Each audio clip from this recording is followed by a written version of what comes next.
that last verse there sort of hits on a point that we need to be constantly reminded of. It begins, let us not grow weary in the work of love. Now reckon why we have songs that have words that lend themselves to that type of concept. Why do we have inspired writers that say, let us not grow weary, because in due season we shall reap if we faint not? It's because there's a tendency sometimes to become so overburdened and bogged down with the opposite of things happening that we find ourselves on the verge of wanting to give up. Fumble took place right there. Emmitt Smith will be fine, I'll promise you. As a running back, he'll get a whole lot worse than that, I guarantee.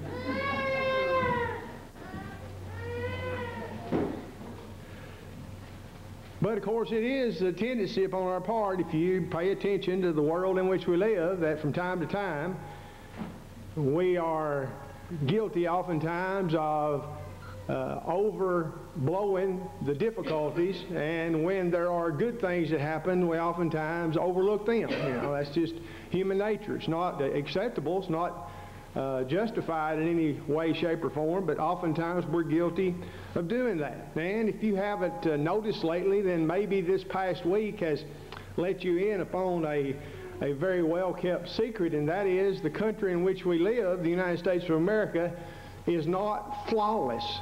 It's not. We got real problems in the United States of America. And of course that's where our attention is primarily, because that's where we be, And if there are problems in the United States of America, then that means that there are more than likely problems in the state of Tennessee, and problems even in the county of Sequatchie, and maybe even some problems in the city of Dunlap and the surrounding area. But what about that? What about these problems that exist in society, and more specifically in a country that we at least give lip service oftentimes to loving so dearly? Just last October of 2015, I with great interest read this blurb that came across the screen on my computer. It was a statement made by the EEOC. Now, that may not sound like much anything until you recognize that that's the United States Equal Employment Opportunity Commission. Okay? So there's something, probably has something to do with the federal government, and it may have a direct bearing on you and me and everybody else that we know, some way.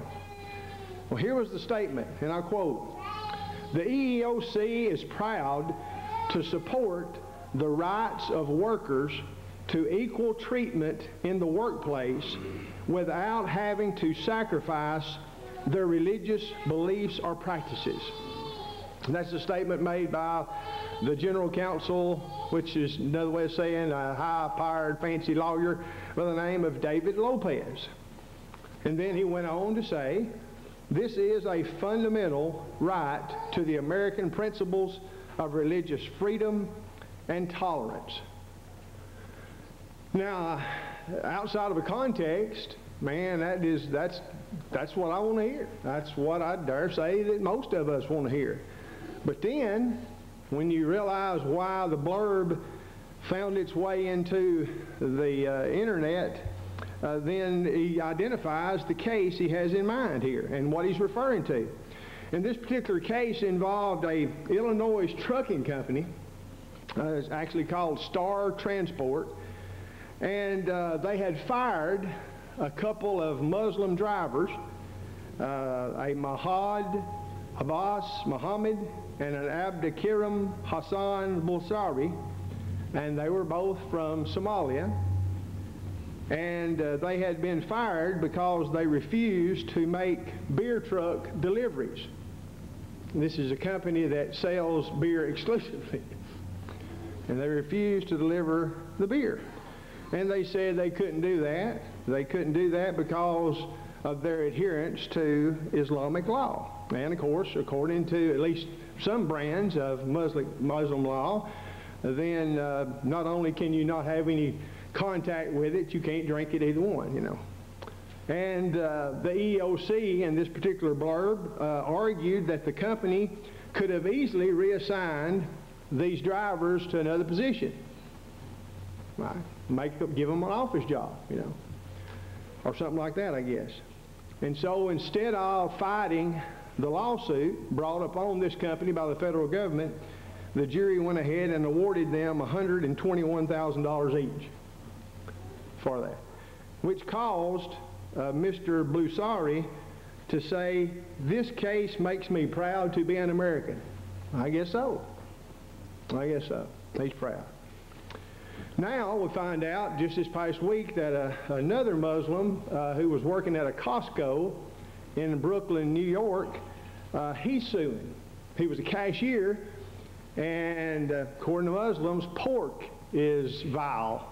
Of course, I ain't never eaten out of my sausage and biscuits, I don't guess, but you're not supposed to have anything to do with pork. And in order to be a cashier at Costco, you have to handle pork. I mean, not really like touch it, you know, it's got plastic on the top of it. But he requested to not do that, and so they gave him a job of going outside and making sure all the buggies was put up. And he's sued now, and I guarantee you the federal government will indeed award him something too. And I read just yesterday where in New York City there are Muslim cab drivers who are refusing to pick up blind people because dogs are vile and dirty animals.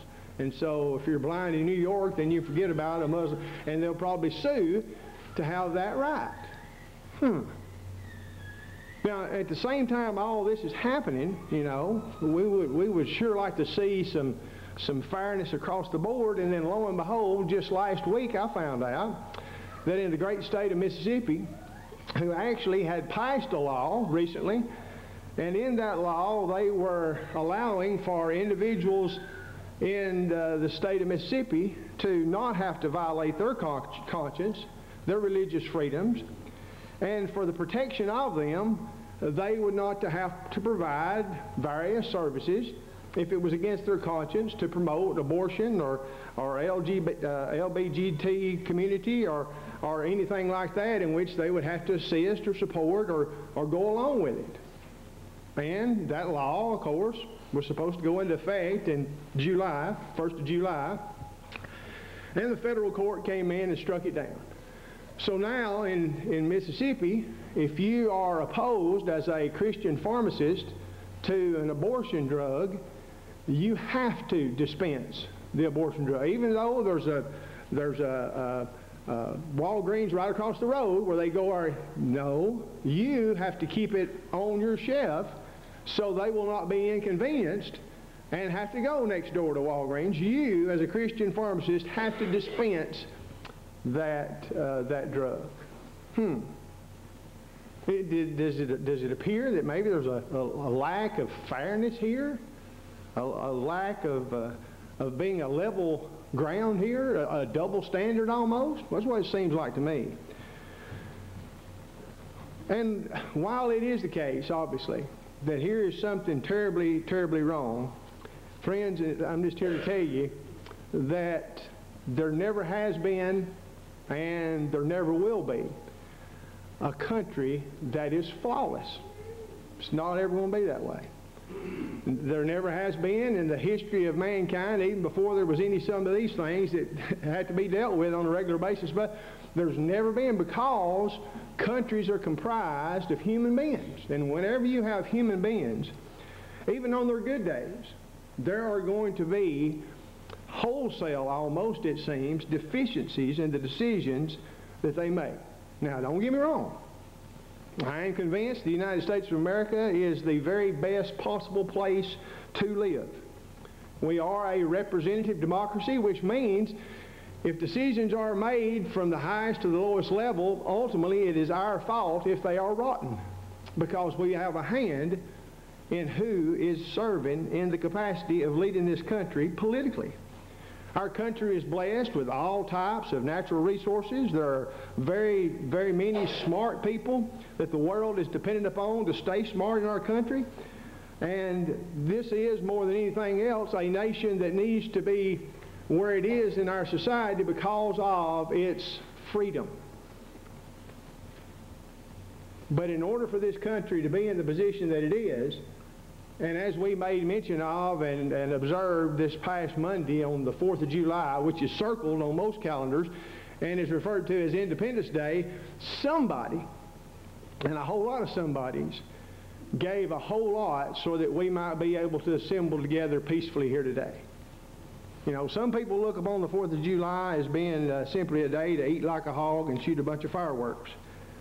But the fact of the matter is there have been in the history of this country teenagers all the way up to old people who have given their lives so that we might enjoy the freedom that we enjoy today. And while it should be a day to celebrate our heritage, and while it should be a day to contemplate what freedom has to offer, it's one as well to pay respects to those that are deserving of respects. But at the same time, it is very easy for us to get discouraged. And I submit that if one is not discouraged at the direction this country is going, then they obviously are not very much a history buff or know very much about history, because we know for sure that the failure to learn the lessons of history means that we're going to, in fact, do those same things that caused great destruction in times past. Now, above and beyond, though, thinking about anything about national pride and patriotism and the role that we in this country have the opportunity of exerting throughout the world, it is absolutely imperative that we recognize that regardless of where you might be living on this earth, regardless of what language you might speak, whether good or bad, regardless of the color of your skin, the Lord's church is the holy nation, the peculiar people that God has enlisted to change this world for good. Now that's the very essence and the very reason why we exist. That's why we're here.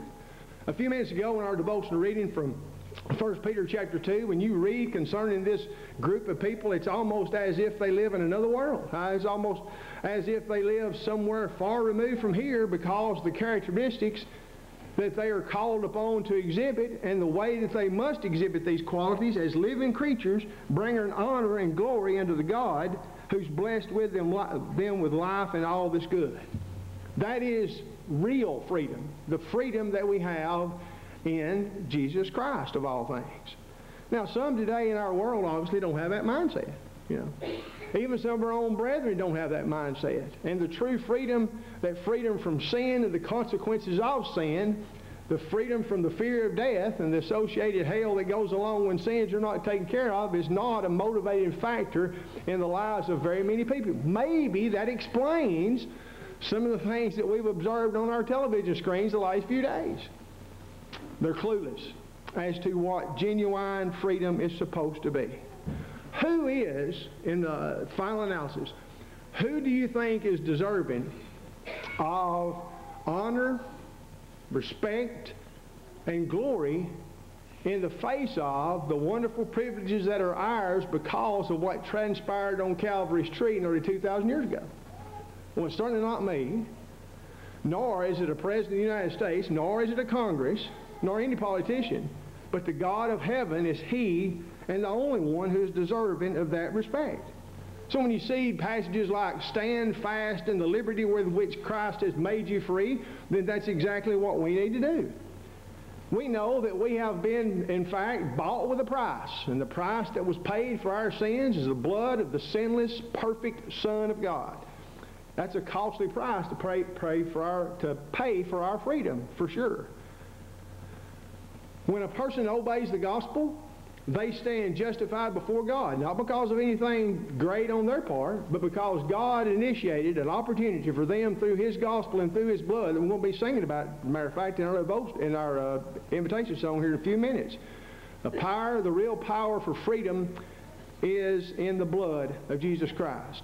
And it is in that and only in that position that we can in fact glorify God. I want you to think back to a situation that took place in the book of Acts, in Acts chapter 17. I just want to look at that just very quickly, and the lesson will be yours.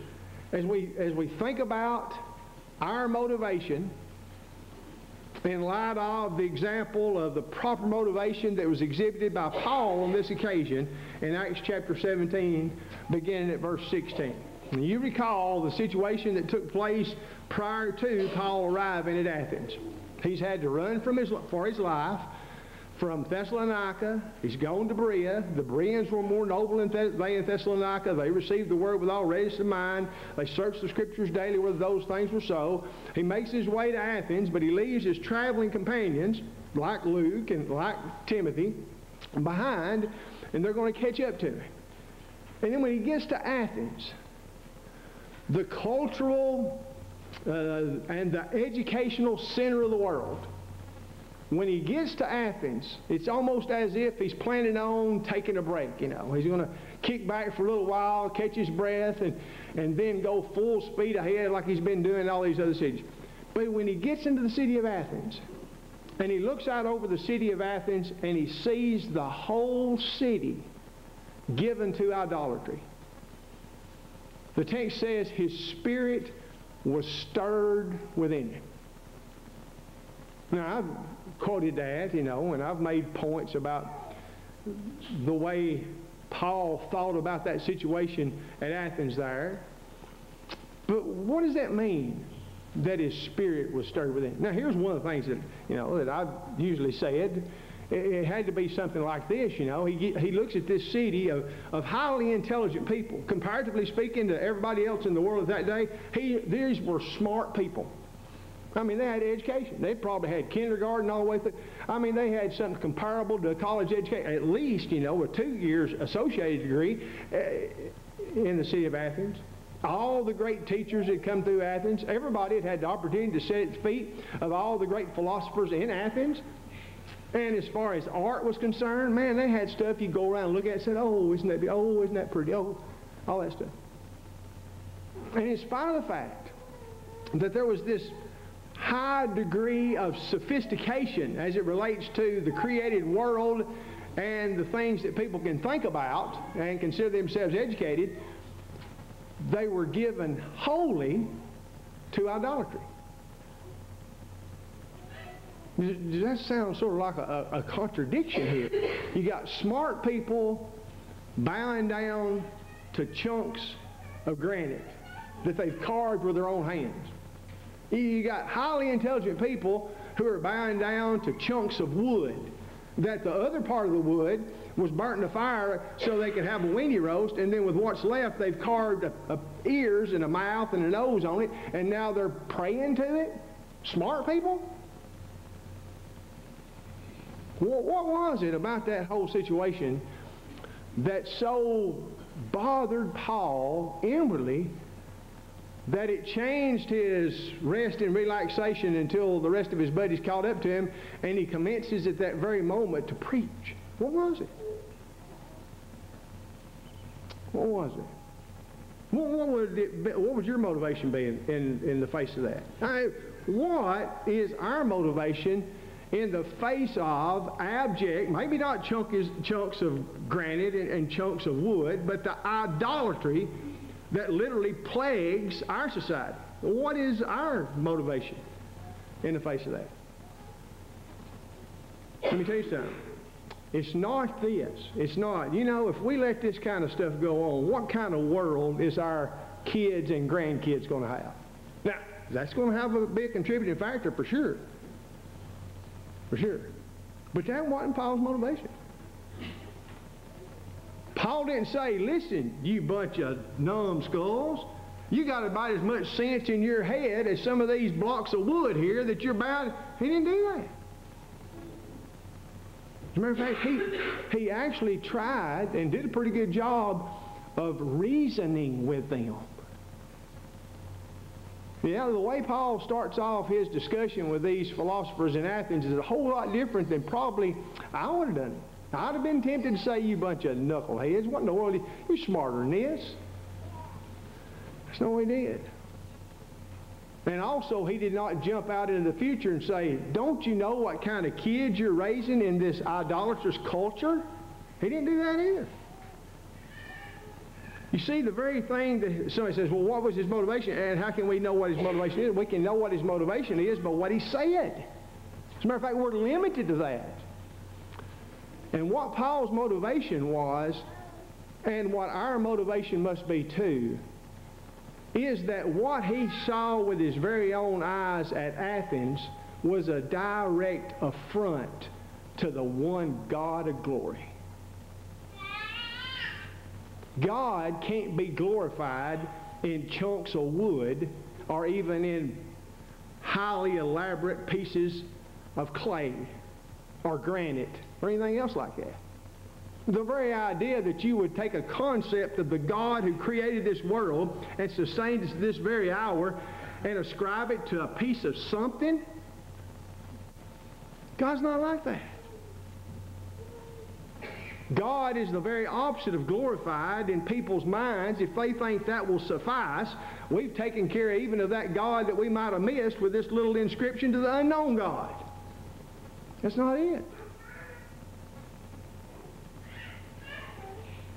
When God is cheapened to the point where anything and everything that a person imagines is sufficient, then that strips away the glory that is reserved for the God who brought this world into existence. And Paul saw it that way, just exactly. How is it possible for you to be so wrong about the God who's not very far from us, who wants to be found, who has set the bounds of his creation, who has made of one blood all nations of people to dwell upon the earth? How could you miss it so wrong? Does not dwell in temples made with hands as if he needs anything. No. And when he spoke about the sacrificial death of Christ on the cross, they said, what is this babbler going to say next? But he kept on reasoning. And he kept on appealing to their mind. And he kept on providing them with evidence that some of their own poets had even admitted some of the things that he said relative to the transcendence and the glory of God. And what was the result? Very few people bought into it. But some did. Some did. Some did. It was not a complete rejection of the God of glory, but if you're going to determine success based upon numbers, then we're always going to be sad, folks. I guarantee that. Because it's never going to be, nor was it in the first century, nor before, nor after, where the vast majority went headlong for that which is true. What is our motivation? What approach did Paul make and take? I submit that as we have the opportunity in the next few days, next few months, to try to stem the tide of hatred and dishonesty and everything else that seems to be so prevalent in our world today, that we could do no better than to follow the example of Paul as he, on Mars Hill in Athens, sought to inform his listeners about who God really is. That's the beginning point, certainly not the ending point. But when people begin at the wrong point, they're never, ever going to turn out right. We got to start at the right place. It may be that in our audience this morning, there are those who never have obeyed the simple commands of the gospel. And thus, those things that we read a few months ago from 1 Peter chapter 2 do not aptly apply to them. Here, Peter refers to a chosen generation, a royal priesthood, that they might show forth the praises of him who hath called them out of darkness into his marvelous light.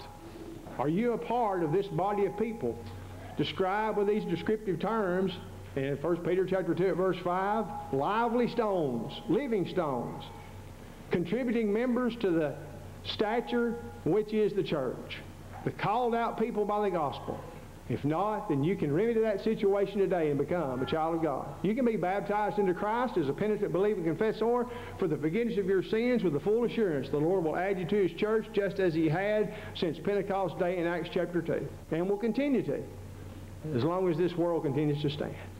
Maybe in times past that simple plan you obeyed, but have wandered back into sin. Why not come forward, repenting of those things and missing your life, freely confessing them? We'll pray with you and for you that you might be forgiven. A song has been selected through its words we'll mention. Would you come while we stand and while we sing? What can wash away